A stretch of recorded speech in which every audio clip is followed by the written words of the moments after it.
homes lost, residents run for their lives as bushfires race across Victoria. Overstretched fire crews battle to bring the crisis under control. And records tumble as Melbourne swelters through its hottest day ever.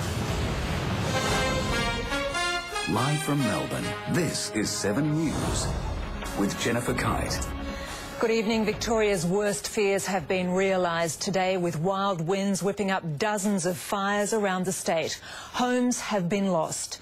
And as we go to air tonight, there are blazes burning out of control around Victoria, with more houses under threat. We start with Laurel Irving at Wandong. Laurel, what's the situation there? Jen, the remarkable thing about this fire is just how quickly it's moving. The wind here is unbelievably strong. The fire has changed directions several times this afternoon and the CFA has really struggled to keep up.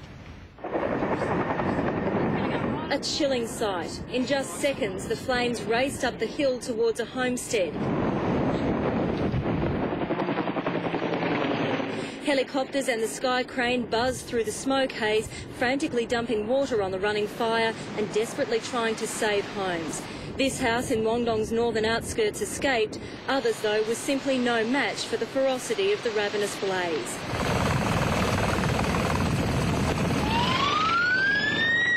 It started east of Kilmore. Within an hour, it had jumped the Hume Highway and was racing towards Wandong.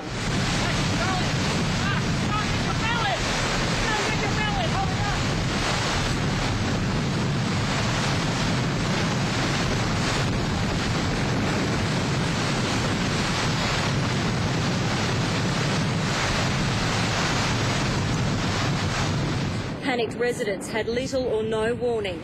The Santos family was away when the fire came through and still don't know the fate of their house on the hill.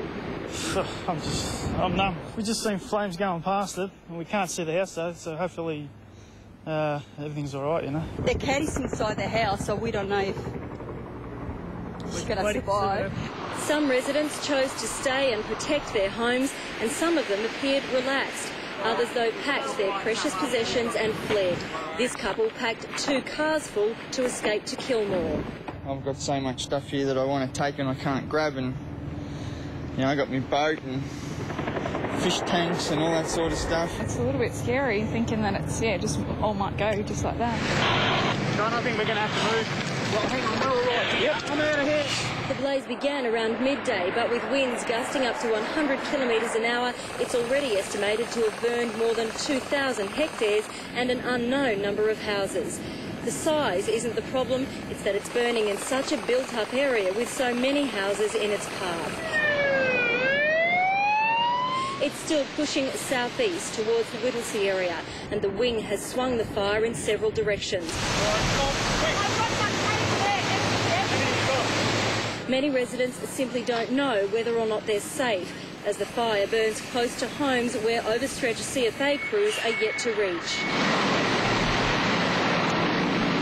The fire is moving so quickly the CFA can do little but dump water from the air, as residents pray for the cooler change to arrive as soon as possible.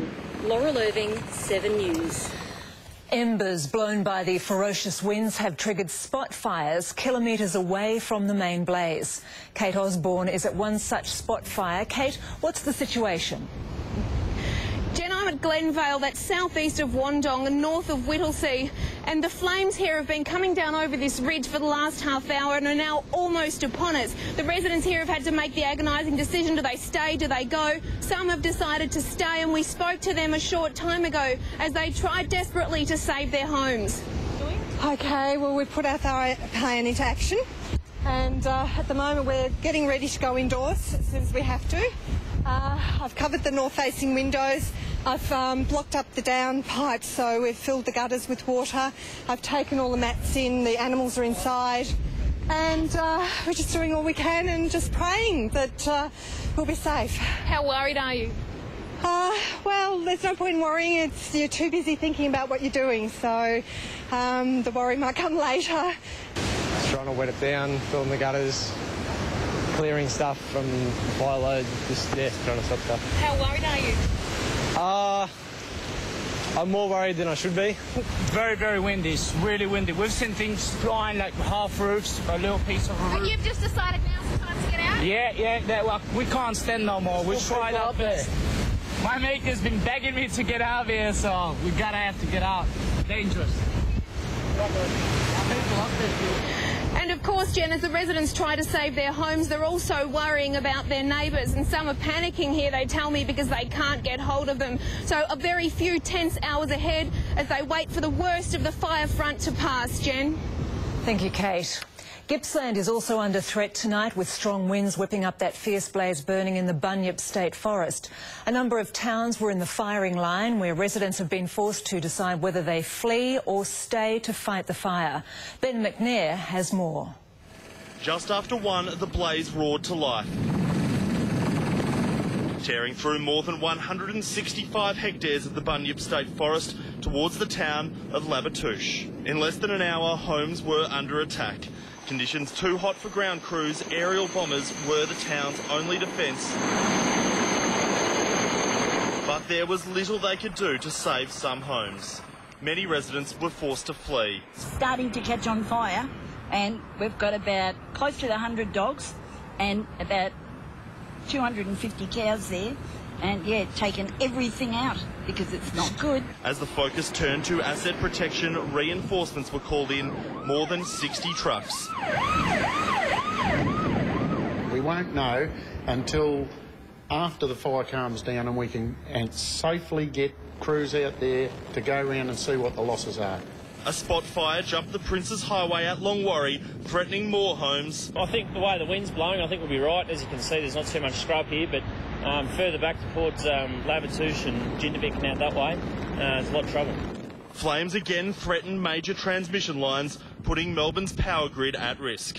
The hot northerly pushing the front steadily towards Druin, where families did whatever they could to protect their homes. I've packed some stuff, a bit worried. Yeah, don't really want to cry, but it's stressing out. Yeah. It's a bit close to home for us, I think. The wind is expected to swing around shortly and blow southwesterly. That could mean the front will dramatically increase in size and head towards Neerim. The front could be several kilometres long and in these conditions almost impossible to fight. Experienced firefighters say they've never seen anything like it. I was the incident controller at Ash Wednesday at Upper Beak and Beaconsfield, and this is worse conditions. Ben McNair, 7 News. And Ben joins us now from CFA headquarters at Pakenham. Ben? Thanks, Jen. I'm joined now by Deputy Incident Controller David Nugent. And David, what's the current situation? Yeah, Ben, we've had a really tough afternoon, as I'm sure a lot of people would understand this afternoon. The fire that we had earlier in the day really took a big run about the middle of the day, about 1 o'clock, and it started to spot many kilometres in front of the main fire front. Some of those spots got right down to the Princes Freeway, down towards Druin, and even over towards Warrigal as well. And what are the main dangers tonight? Our major concern tonight, we've got a significant southwesterly wind change, which is going to come around about 7 or a bit after 7 is our information at the moment. That's going to be a major concern for us because all of that fire that we've been dealing with that's been blowing from the north is now going to be pushed in a different direction, and so we'll be putting a lot of effort into working on that tonight. What are some of the towns most at risk? Well, the towns that have been at risk this afternoon, I mentioned that the fire's been spotting in towards in around Druin and around Warrigal. It's now going to move, towards places like Neerim South, up in that direction, and we'll be working hard to make sure it doesn't get there. Thanks very much for that, David. So, Jen, obviously a lot of work still to be done here.